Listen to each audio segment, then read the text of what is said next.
എത്രയോ ഇമോഷണൽ ആവുന്ന മനുഷ്യരുണ്ട്. എല്ലാ കൈയും കാലും എല്ലാ സൗകര്യങ്ങളും ഒക്കെ ഉണ്ടായിട്ടും അവർ ഇമോഷണലായി പോകുന്ന മനുഷ്യരുണ്ട്, ഡിപ്രഷനിലേക്ക് പോകുന്ന മനുഷ്യരുണ്ട്.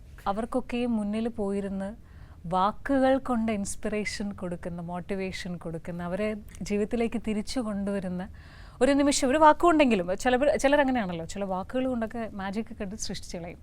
അപ്പം അത്രയും അങ്ങനെയുള്ള മനുഷ്യരുടെ മുൻപ് പോയിരുന്ന് സംസാരിച്ച് അവരെ ജീവിതത്തിലേക്ക് മടക്കി കൊണ്ടുവന്നിട്ടുള്ള ആളാണ് കൃഷ്ണകുമാർ. എങ്ങനെ അത് സാധിക്കണേ? ഒരുപാട് പേര് ഇതുപോലെ മെസ്സേജിലൂടെയും കോളിലൂടെയും ഒക്കെ അത്തരത്തിലുള്ള സന്ദർഭങ്ങൾ എത്തിച്ചിട്ടുണ്ടാവുമല്ലോ. ഞാൻ ഇങ്ങനെയാണ് അങ്ങനെയാണ്, നിങ്ങൾക്ക് എങ്ങനെ സാധിക്കുന്നു എന്നൊക്കെ ചോദിച്ചിട്ടുണ്ടാവും. അപ്പം അത്തരം വേദികളിൽ പോയി നിൽക്കുമ്പോൾ എങ്ങനെ കിട്ടുന്നു ആ കറേജ്?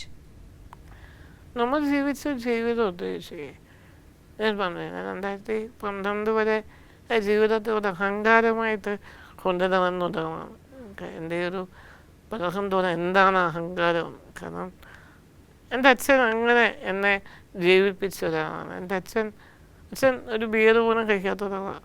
പക്ഷെ അച്ഛൻ എന്നെ കട കൊണ്ടുപോയിട്ട് കന്ന് വാങ്ങിച്ചു തന്നിട്ടുണ്ട്.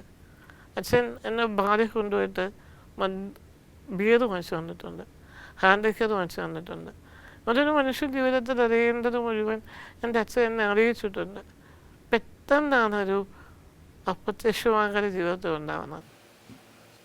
ഇന്നിവിടെ ഞാനിങ്ങനെ നിങ്ങളുടെ മുമ്പിൽ വന്നിരുന്ന് സംസാരിക്കാൻ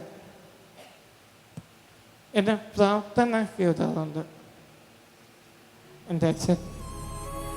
അൺഫോർച്ചുനേറ്റ്ലി എൻ്റെ അച്ഛൻ, സഹോദരി ഇന്ന് അവരുടെ ശരീരം എന്നോടൊപ്പമല്ല.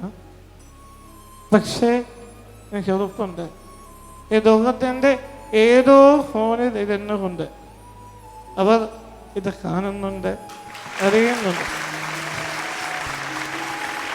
അച്ഛാ, ദിവ്യ, നിങ്ങൾ ഒന്നതാണ് ഈ ഒരു നിമിഷം 2017 വരെ.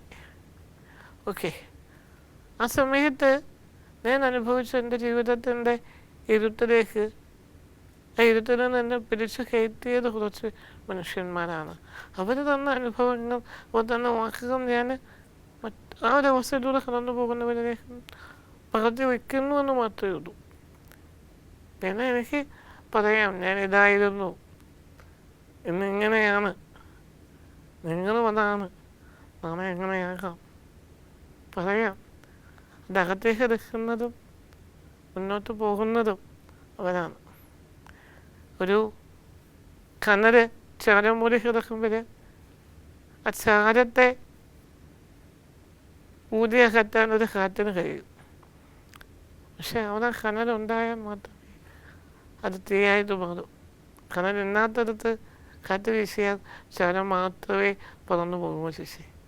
അപ്പം ഞാൻ ഇവോൾവ് ചെയ്യണമെന്ന് അവർ തീരുമാനിക്കുന്നിടത്താണ് മാറ്റം ഉണ്ടാകുന്നത്.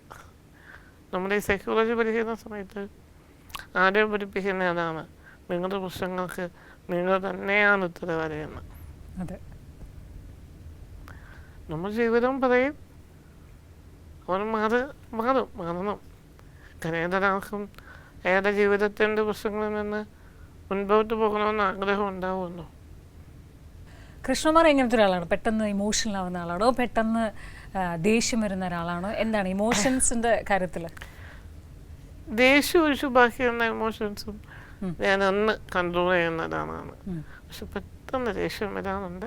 പക്ഷെ അതും ഞാൻ അന്ന് പ്രാക്ടീസ് ചെയ്ത് മാറ്റുന്നുണ്ട്. ഞാനിപ്പോൾ ആകപ്പാടെ ദേഷ്യപ്പെടുന്നത് രണ്ട് പേരോടാണ്.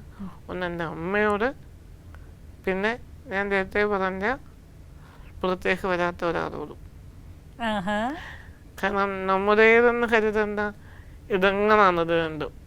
അതപ്പുറത്തേക്ക് അങ്ങനെ ആരോടും ഇപ്പോൾ അങ്ങനെ രക്ഷപ്പെടാറുണ്ട്. ഒരുപാട് സ്നേഹമുള്ളവരുടെ അടുത്താണല്ലോ നമ്മൾ അത്രയും നമ്മുടെ ഒരു പൂർണ്ണരൂപം കാണിക്കുക, നമ്മുടെ ആ ഒരു ദേഷ്യത്തിന്റെ എക്സ്ട്രീമൊക്കെ. മറ്റേതൊക്കെ നമ്മളൊരു കയ്യകലം പാലിച്ചാണ് ഇവരോട് ദേഷ്യപ്പെടാൻ പാടില്ല. അതുകൊണ്ടാണ് പ്രാക്ടീസ് ചെയ്തെടുക്കുന്നതാണത്, പ്രാക്ടീസ് ചെയ്ത് എടുത്തതാണത്.